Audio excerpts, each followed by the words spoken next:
إن الحمد لله نحمده ونستعينه ونستغفره ونؤمن به ونتوكل عليه ونعوذ بالله من شرور أنفسنا ومن سيئات أعمالنا من يهده الله فلا مضل له ومن يضلل فلا هادي له ونشهد أن لا إله إلا الله وحده لا شريك له ونشهد أن محمدا عبده ورسوله قال الله تعالى في القرآن المجيد بعد أعوذ بالله من الشيطان الرجيم إن الذين جاءوا بالإفك عصبة منكم لا تحسبوه شرا لكم بل هو خير لكم لكل امرئ منهم ما اكتسب من الإثم والذي تولى كبره منهم له عذاب عظيم أما بعد.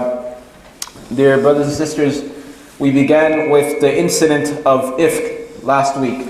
As we mentioned, that the incident of Ifk was involving the wife of Rasulullah Aisha radiallahu anha, and a number of hypocrites that lived in Medina. What they had done was they began spreading rumors and scandals regarding the wife of Rasulullah, and this one rumor, this one scandal completely shook the Muslim community. It began deteriorating the brotherhood and the cohesion that was prevalent during that time.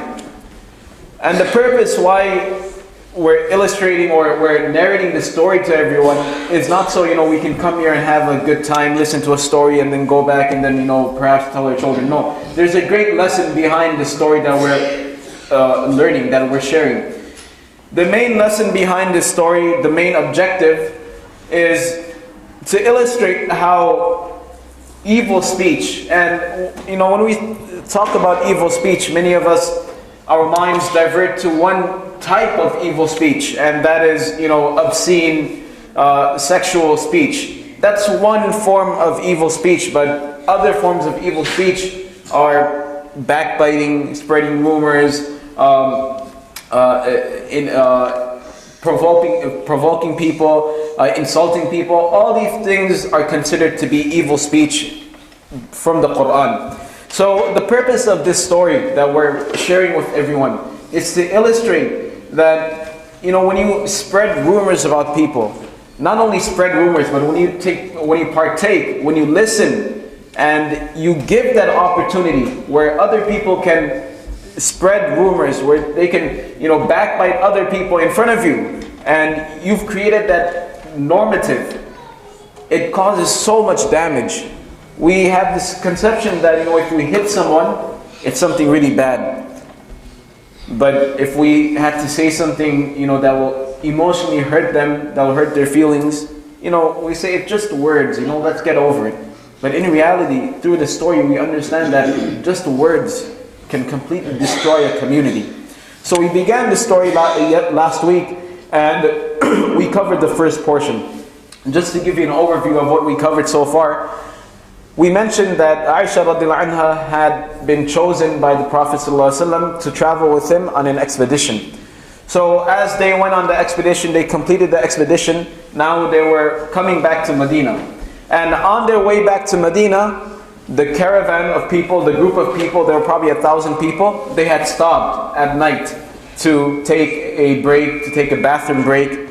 And while everyone was busy relieving themselves, resting, cleaning up, whatever it may be, Aisha radiallahu anha, she decided that she needs to use the bathroom. So she separated herself from the caravan, from the group of people, and she relieved herself. And on her way back, she realized that the necklace she was wearing was no longer there. It had ripped. So she went and she began searching for this necklace. And what happened was, while she was looking for this necklace, the rest of the people had left. And we also mentioned that the wives of the Prophet ﷺ, they had a special instruction. Their special instruction was that when they would leave their household, when they would go outside, even then they would need to be protected by a physical barrier. So in this situation, when Aisha radiallahu anha was traveling in this expedition, she had to be not confined, but she had to be within a protective barrier, a physical barrier. That was a special instruction for them, and we mentioned why, because they are considered the mother of the believers, so there's extra protection for them. And after the Prophet ﷺ passes away, they're not allowed to remarry, no one is allowed to remarry them, so on and so forth. So, after the caravan leaves, Aisha radiallahu anha, she finds her necklace and she's there all alone, she's by herself. And she doesn't know what to do. So she tells herself that let me wait here, and once they realize that I'm not, there, I'm not in the, we mentioned that the name was Hawdaj, that I'm not in that carrier, then they'll probably come back and look for me. So as she was waiting, she fell asleep.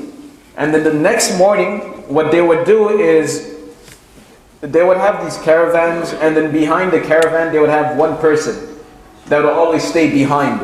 And he would come a day or 2 days later to ensure that, if the caravans, they left anything behind, or if anyone was lost, then this person would take them and guide them back.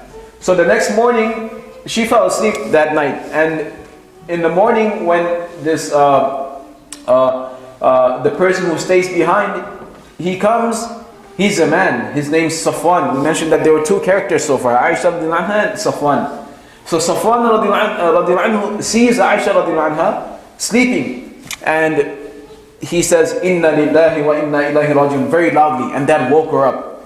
And she says that, from that point on, him and I, we did not exchange a single word. We didn't even speak to one another. He said, "Inna lillahi wa inna ilayhi rajiun." After that, he pulled his camel and he made it kneel down, and I got on the camel, and that's it.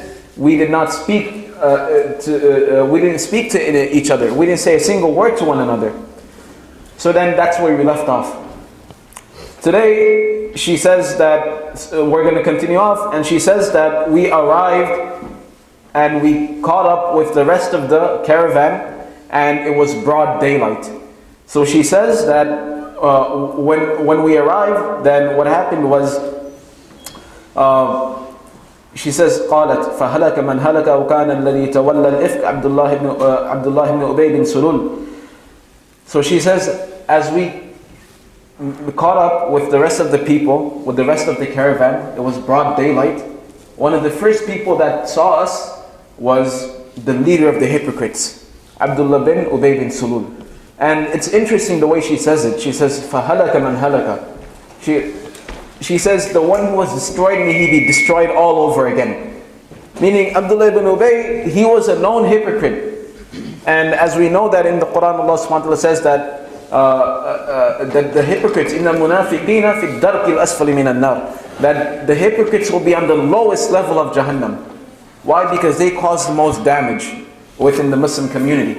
So she says that this hypocrite was already, destroyed by Allah subhanahu wa ta'ala, but I hope Allah subhanahu wa ta'ala destroys him again because of the injury and the insult and the pain that he caused Aisha radiallahu anha. So she says that the first person to see me was Abdullah ibn Ubay, the leader of the hypocrites. And when he saw her, and this is a very important lesson for us, that sometimes, when we're speaking about other people, we don't directly say something. We don't directly say something evil about them. Rather, we insinuate something. We make a very vague, unequivocal statement that, you can take it a negative way, you can take it a positive way as well. So listen to what he says. Abdullah ibn Ubay, he says that when he saw Aisha radiallahu anha and Safwan, he says, Wallahi ma najat minhu wa la naja minha. That she was not safe from him, and he was not safe from her. And they spent the night together. When you think about this statement, it's true. They did spend the night coming together. That's a true statement. But the way he's saying it, to the people he's saying it, he's saying it in a very derogatory term. So it's a statement that, you could take it both ways. And this is a very important lesson for us to understand, that we can say whatever we want to say and then try to justify it, but at the end of the day, Allah subhanahu wa ta'ala knows what our intentions are. If our intentions are to spread corruption, if our intentions are to defame people, to spread rumors, then understand that Allah subhanahu wa ta'ala knows, and Allah subhanahu wa ta'ala is fully aware. Because again, a person can, Abdullah ibn Ubay can make a case for himself that, I didn't say anything wrong, I didn't lie, this is true, this is exactly what happened, right? But as you know, that's not what he intended. He intended the worst. And the person who is narrating this entire incident, his name is Urwa. So Urwa is listening to this story from Aisha radiallahu anha, and Urwa is narrating it to us. And he says that أخبرت أنه كان يشاع وتحدث به عنده. That not only would he go and tell other people, but when other people would speak about this, he would listen to it, and on top of that, he would actually encourage people to speak about it. So they would be in a gathering, and then they had nothing better to talk about, and then all of a sudden he would be like, oh, that Aisha, guess what happened to her? So he would continuously just bring up this story, bring it up. And again, many of us face these situations. Many of us may know people who do these kind of things, that we're just sitting down, we're having a good time, and then there's so many different things we can talk about. But instead, one person has to bring up someone else. Oh, that person, do you know what he's up to nowadays? He's doing that and that thing and that thing. It's very tempting. And then he says that فَيُقِرُّهُ وَيَسْتَمِعُهُ وَيَسْتَوْشِيهِ. That whatever you would hear from the people, he would accept it, he would approve of it. And وَيَسْتَوْشِيهِ. That he would entice the entire story. He would, add in like all these extra parts. He would make it very thrilling. He would make it very exciting. He would exaggerate a lot. He would say, yeah, this happened. So that's what he was doing. Over here, before we move on, before we move on, I want to direct everyone's attention to the ayahs of the Quran. Because as we mentioned, that the purpose of this story is to highlight and illustrate the dramatic effect these things can have on our society. But it's also to show us that when we hear these kind of things, what should our response be? That if we have a friend, or if we're in a gathering and someone begins, talking about these kind of things, then how should our response be? How should we react? What does the Quran instruct us to do? So Allah subhanahu wa ta'ala says in the Quran that وَلَوْلَا إِذْ سَمِعْتُمُوهُ ظَنَّ الْمُؤْمِنُونَ وَالْمُؤْمِنَاتِ بِأَنفُسِهِمْ خَيْرًا وَقَالُوا هَذَا إِفْكٌ مُبِينٌ. That why was it not such that when you heard such foul statements, ظَنَّ الْمُؤْمِنُونَ وَالْمُؤْمِنَاتِ بِأَنفُسِهِمْ خَيْرًا. Why did not you assume the best regarding your fellow Muslim brother or your sister? So this is the first command Allah subhanahu wa ta'ala is telling us, that if we are in a gathering and we hear people speaking bad or speaking ill of another person, the first thing that we as Muslims are instructed to do is assume a good thought about that person, to think the best, right? So if I'm in a gathering and I hear someone saying, this person is like that and like that, the first obligation that I have, as Allah subhanahu wa ta'ala says, ظَنَّ الْمُؤْمِنُونَ وَالْمُؤْمِنَاتُ بِأَنفُسِهِمْ خَيْرًا. That I should think the best regarding that person. That what you're saying, maybe there's a different story to it. And we all know this. This is very true. That we witness something and we form our own conclusion, but when we go and speak to that person, they tell us a complete different story, and they tell us, this is exactly why it happened. And then we begin to realize that, yeah, what he did was completely justifiable. There was nothing wrong. In fact, what I witnessed was misconstrued. So the first thing that we are required to do, if we ever hear anything negative, anything evil about anyone, about especially our Muslim brothers and sisters, we should realize that we do not have enough information, we do not have enough evidence, and as they say, that everyone is innocent until proven guilty. That's exactly what it is. That everyone is proven innocent until proven guilty. That if someone tells us something about someone else, they are innocent, and we have to assume the best. We have to think the best regarding them until something else happens. Until either they come up and they confess or whatever. But the point is, We have to have a good opinion regarding everyone else. And then Allah subhanahu wa ta'ala says, وَقَالُوا هَذَا إِفْكٌ مُبِينٌ. And that's the second thing we are required to do. We are required to tell that person who is speaking ill of someone else that, what you're saying is not true. إِفْكٌ مُبِينٌ. That what you're saying is just a rumor. Stop spreading rumors, but speak about something else. So there's two things so far. Have a good assumption about your fellow Muslim brother or sister. And second is tell that person that what you're saying, I don't want to hear it anymore. Just be quiet. What you're saying is a rumor, is a scandal. Even if it's true, I don't want to hear about it. Just stay quiet. Speak about something else. And then Allah subhanahu wa ta'ala says, وَلَوْلَا سَمِعْتُمُوهُ قُلْتُمْ مَا يَكُونُ لَنَا أَن نَتَكَلَّمَ بِهَذَا. That why wasn't it such that when you heard these rumors, these scandals, why didn't you just simply say أَن نَتَكَلَّمَ بِهَذَا? That we don't want to speak about these kind of things. And that's the sort of environment we have to create. That's the sort of environment we have to create inside our masjid, inside our homes, and that's the sort of friends we're supposed to have. That, especially in our masjids, if we hear, when we come to the masjid should be a special place. A masjid, I understand that, we come to the masjid to socialize, to meet up with our friends, that's completely fine. There's nothing wrong. But if we're going to come to the masjid and begin backbiting people, but if we're going to come to the masjid to find faults regarding other people, if we're going to come to the masjid to spread scandals about other people, then understand you are doing a disservice to the masjid. You are doing a disservice to the community. And understand that the masjid is just one portrayal, one aspect of our larger community. Our community is much bigger than the masjid. Our community transcends this building, these walls. Right? What you say in this masjid will spread. So we have to be very careful. It starts off with this masjid. We have to, create that sort of environment in our masjid where everyone is safe. And then going on to our homes. We should not allow this sort of behavior or this sort of speech in our homes. It starts off with us. We should set an example for our children, for our spouse, for our relatives, or whoever else is living with us.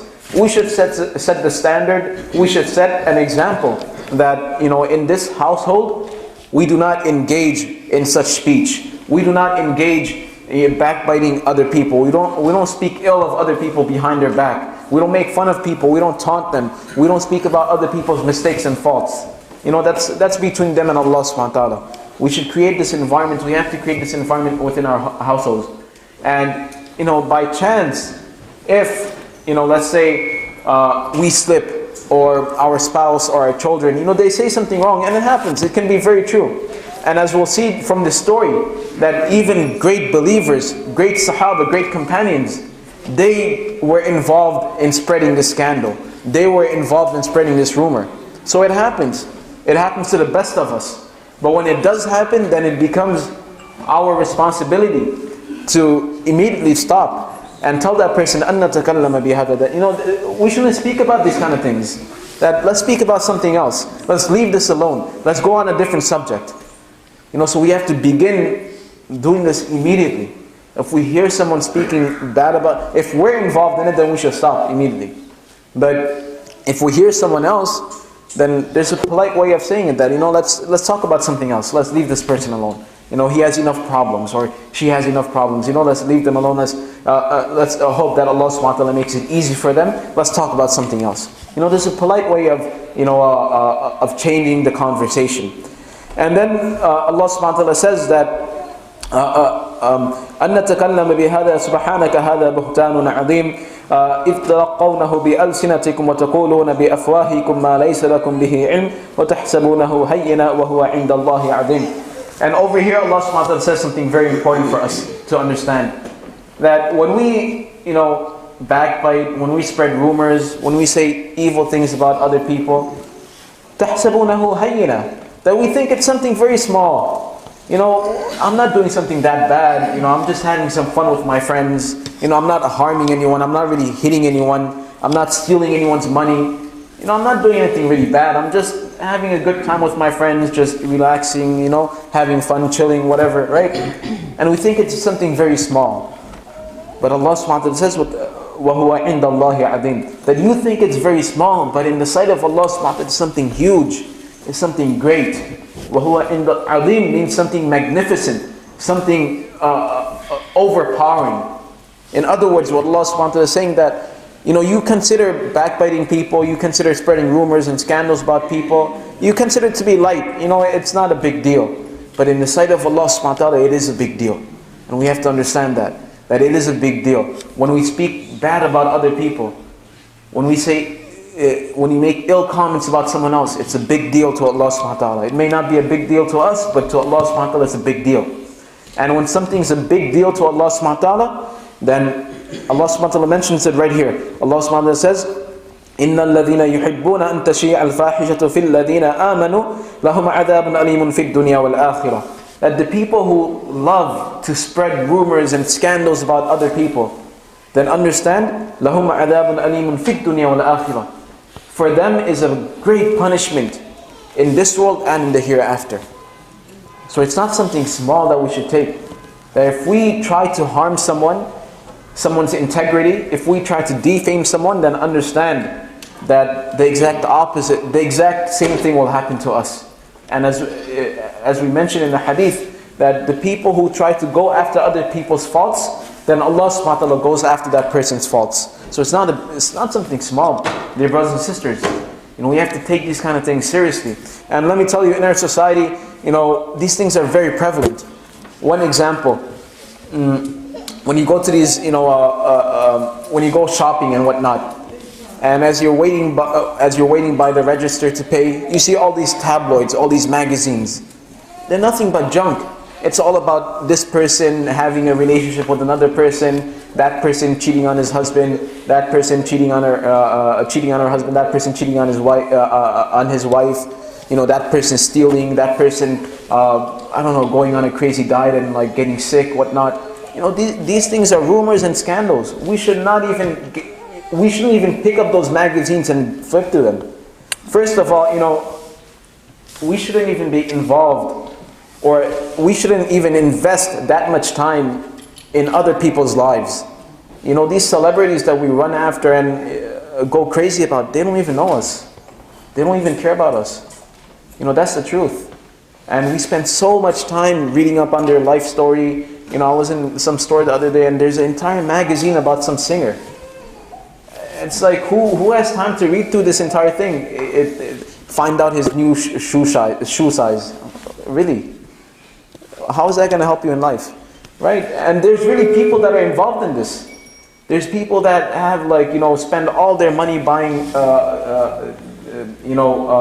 the type of clothing they sell. And it's a sickness. It's a sickness, really. That you have so much love for someone who doesn't even know you, someone who doesn't even care about you. Subhanallah. And then, so that's a different story. But the point over here is that, these magazines, these tabloids, they're just scandals and rumors. We shouldn't even be involved in them. If we pass by them, turn your gaze. Look away. Do something else. Use your phone. Speak to your wife. Speak to your husband. Do something else. Don't look at these magazines. These magazines are nothing but junk, nothing but, complete filth. Just spreading rumors and scandals about people. Right? And the reason they're still up is because people actually buy them and people give them a business. And inshallah, we should not be one of those people that give them that business. That's one. Number two is, on social media. On social media, it's very easy to spread rumors and scandals about people. And if we have, if we come across anything like that on social media, on Facebook, Twitter, Instagram, whatever it may be, make sure you do not get involved in it. Don't get involved in it. On Facebook, you can actually report it. You can say, this is a lot, this is offending me. Go report it. But don't get involved in it. Don't spread rumors about people. Don't spread scandals about people, especially about, your Muslim brothers and sisters. And in this particular case, Allah subhanahu wa ta'ala is highlighting the integrity of women.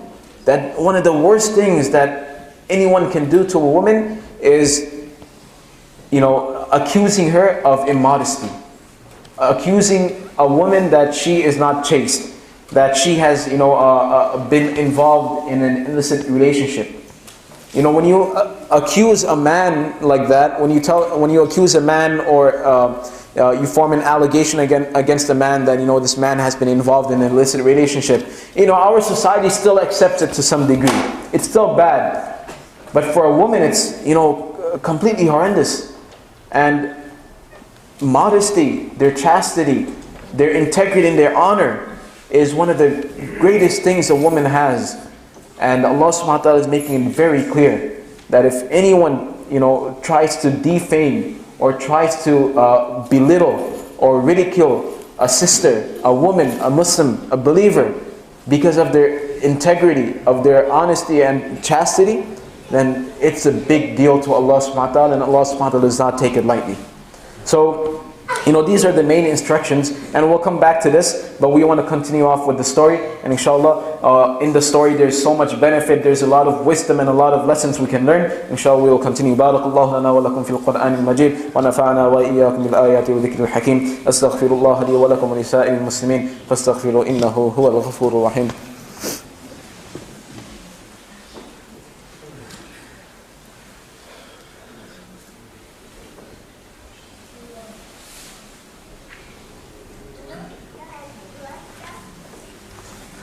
الحمد لله الذي أرسل رسوله بالهدى ودين الحق ليظهره على الدين كله وكفى بالله شهيدا ونشهد أن لا إله إلا الله وحده لا شريك له ونشهد أن محمدا عبده ورسوله أعوذ بالله من الشيطان الرجيم إن الله وملائكته يصلون على النبي يا أيها الذين آمنوا صلوا عليه وسلموا تسليما اللهم صل على محمد عبدك ورسولك وصل على المؤمنين والمؤمنات والمسلمين والمسلمات وبارك على محمد وأزواجه وذريته قال النبي عليه الصلاة والسلام أرحم أمتي بأمتي أبو بكر وأشدهم في أمر الله تعالى عمر وأصدقهم حياء عثمان وأقضاهم علي وفاطمة سيدة نساء أهل الجنة والحسن والحسين سيد شباب أهل الجنة وحمزة أسد الله وأسد رسوله رضوان الله تعالى عليهم أجمعين. So we continue on with the story when Aisha radiallahu anha, she says that فَقَدِمْنَا الْمَدِينَ, that we came back to Medina. You know, our expedition finished and we came back to Medina. فَاشْتَكَيْتُ حِينَ قَدِمْتُ شَهْرًا, that it's been a month since we came back, and since then I've been sick the entire time. You know, so for the entire month, Aisha radiallahu anha, she's been sick. And, you know, she's been sick, and because of her sickness, it's made her very weak. And she's been inside her house the entire time. For the entire month after they've come back from the journey, she's just been in her house throughout the entire month. She hasn't had time to go visit her parents. She hasn't had time to visit anyone else. You know, she was so sick. So then she says, وَالنَّاسُ يُفِيضُونَ فِي قَوْلِ أَصْحَابِ الْإِفْكِ لَا أَشْعَرُ بِشَيْءٍ مِّن ذَلِكَ, that while I was sick and while I was bedridden, while I was, you know, inside my home, people were spreading these rumors about me, and I had no idea what was going on. I was completely, so Aisha radiallahu anha was completely oblivious of what was going on. And then she says, وَهُوَ يُرِيبُنِي فِي وَجِعِي أَنِّي لَا أَعْرِفُ مِنَ رَسُولِ اللَّهِ صَلَّى اللَّهُ عَلَيْهِ وسلم اللُّطْفَ الَّذِي كُنْتُ أَرَى مِنْهُ حِينَ اشْتَكِي. She says, but you know, something was causing me some sort of uncomfort. There was some sort of doubt that when I would get sick before, Rasulullah sallallahu alaihi wasallam would treat me with so much love, so much with so much care. And Rasulullah sallallahu alaihi wasallam would, you know, be so delicate and so caring for me. But this time when I was sick, Rasulullah sallallahu alaihi wasallam wasn't expressing the same sort of love, the same sort of affection and concern for me. You know, rather what he would do is إنما يدخل علي رسول الله صلى الله عليه وسلم فيسلم ثم يقول كيف تيكم ثم ينصرف فذلك يريبني ولا أشعر بالشر. That, you know, now Rasulullah صلى الله عليه وسلم would come and he would come into the home, and you know, he would just say Assalamu alaikum, and there would be other people in the home, you know, servants, and he would just ask the servants. So Rasulullah sallallahu alaihi wasallam wouldn't even speak to Aisha radiallahu anha directly. Instead, he would go to the servants and he would ask them, you know, how is she doing? And then, you know, they would say she's doing okay, you know, she's recovering, and then he would just turn around and leave. So, you know, she's saying that this caused me a lot of uncomfort, that I never experienced a sort of, you know, attitude from Rasulullah sallallahu alaihi wasallam. Whenever I would get sick before, he would, you know, care for me. He would always be by my side. he would look after me, he would ask me how I'm doing. This time, he's not even asking how I'm doing. He's asking other people, how is she doing? And he was hardly giving me any attention. And this was really making me uncomfortable. And she says, but I had no idea what was going on. So then she says, حَتَّى خَرَجْتُ بَعْدَ مَا. But over here, I want to mention something. That understand how detrimental, a scandal is. That it even affected Rasulullah sallallahu alaihi wasallam. We know that Aisha radiallahu anha is considered to be the most beloved of Rasulullah sallallahu alaihi wasallam. But when things like this happen, that friction is created. So it's not a small thing. You have Rasulullah sallallahu alaihi wasallam going through this internal pain when Rasulullah sallallahu alaihi wasallam is now, unsure, because we know that Rasulullah sallallahu alaihi wasallam is only aware of what Allah subhanahu wa ta'ala has given him. Rasulullah sallallahu alaihi wasallam is not, al-alim, that Rasulullah sallallahu alaihi wasallam doesn't know everything. Rasulullah sallallahu alaihi wasallam cannot tell you what's in your heart. Whatever knowledge Allah subhanahu wa ta'ala gives Rasulullah sallallahu alaihi wasallam, that's what Rasulullah sallallahu alaihi wasallam has. And we believe that Rasulullah sallallahu alaihi wasallam is the most knowledgeable of everyone. But the point is, something this small, began troubling Rasulullah sallallahu alaihi wasallam. Why? Because it's not something small. It's something very dangerous. It's something very big. And in our communities, this is very prevalent. Speaking bad about people, spreading rumors. So you have to be very careful that this is not something small. I'm repeating this over and over again to really put it in everyone that this should not be accepted in our community. We should not be a part of this, number one. And number two, that if anyone tries to spread anything about other people, as the hadith of Rasulullah sallallahu alaihi wasallam says, إِنَّمَا الْمُؤْمِنُونَ إِخْوَةٌ يَشُدُّ بَعْضُهُم بَعْضًا, that the believers support one another. We have to support our brothers and sisters behind their back. If we hear that someone is trying to harass them, or if we hear that someone is trying to spread or defame them, it's our responsibility to stand up and protect this person. And it's not something small. And the people who have had family members involved in these sort of issues, they'll know how traumatizing it is. Not just for that individual, but for the entire family. For the entire family. And we see that in this story, it's not only Aisha radiallahu anha who's going through a difficult time, it's Rasulullah sallallahu alaihi wasallam who's going through a difficult time. And as we read the story, you will see exactly how much pain that was caused to Rasulullah sallallahu alaihi wasallam. That Rasulullah sallallahu alaihi wasallam was he said things that he never said before. He was very in a state of great pain, because when you say things about people that you love, then it affects people in a very dramatic way. So we'll continue on from the story, and inshallah we'll try to finish up as soon as possible. But inshallah continue coming, and there's a lot of benefit in this story. Inshallah, subhanakallahumma bihamdika ashhadu an la ilaha illa anta astaghfiruka wa atubu ilayk. Inna Allaha ya'muru bil 'adli wal ihsan wa ita'i dhil qurba wa yanha 'anil fahsha'i wal munkari wal baghi ya'idukum la'allakum tadhakkarun. Fadhkurullaha yadhkurukum washkuruhu la takfurun. Aqimus salah.